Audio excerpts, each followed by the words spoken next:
Addiction. The most brutal suffering and the shortest road to total emotional devastation is the senseless and vicious loss of a precious child. There were three other boys with him that night, and it was a snap decision. Apparently the plan fell through of going to the movies. According to them, my son Andrew said, "Let's go." Whatever he said, get high, I guess. My son went into the house, came out on the console of his car, snorted the drug, and as he was driving home, he stated that, "Wow, I'm really kind of messed up, I can't drive."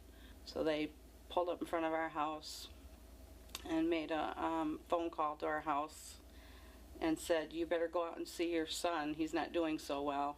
Out the door and saw him in the passenger seat, and he looked like he was passed out, but his color looked funny. So I slapped him a few times or shook him and called his name, and he didn't respond, so I pulled him onto the ground on our grass in front of our house, and I realized that this was bad. I started to do CPR on him. Meanwhile, there was nobody around. The boys that dropped him off took off running. The ambulance, I continued to do CPR. And my husband was kind of freaking out in the background, calling his name. And of course, when the ambulance came, neighbors and everybody came out. When the paramedics came over, they told me to move, and I remember hearing them say, "No pulse." So then I thought, God, I've been doing this CPR and nothing was happening. You know, I was kind of shocked. And so they put him in the ambulance, and I went with them.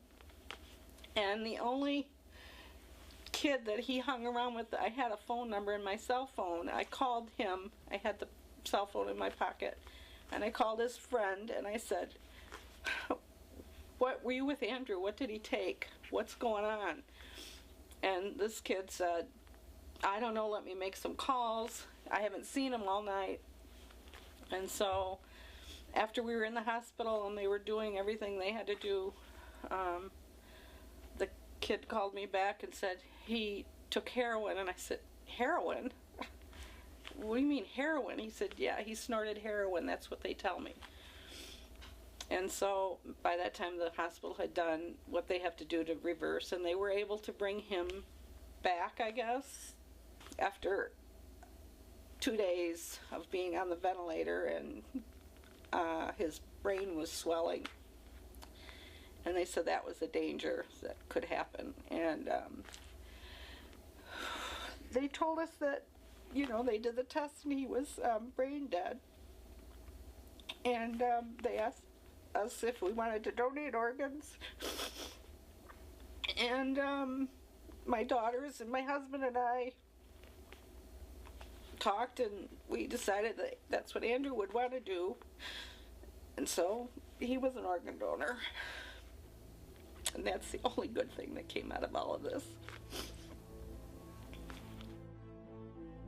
Addiction. Addiction is a personal struggle. Each individual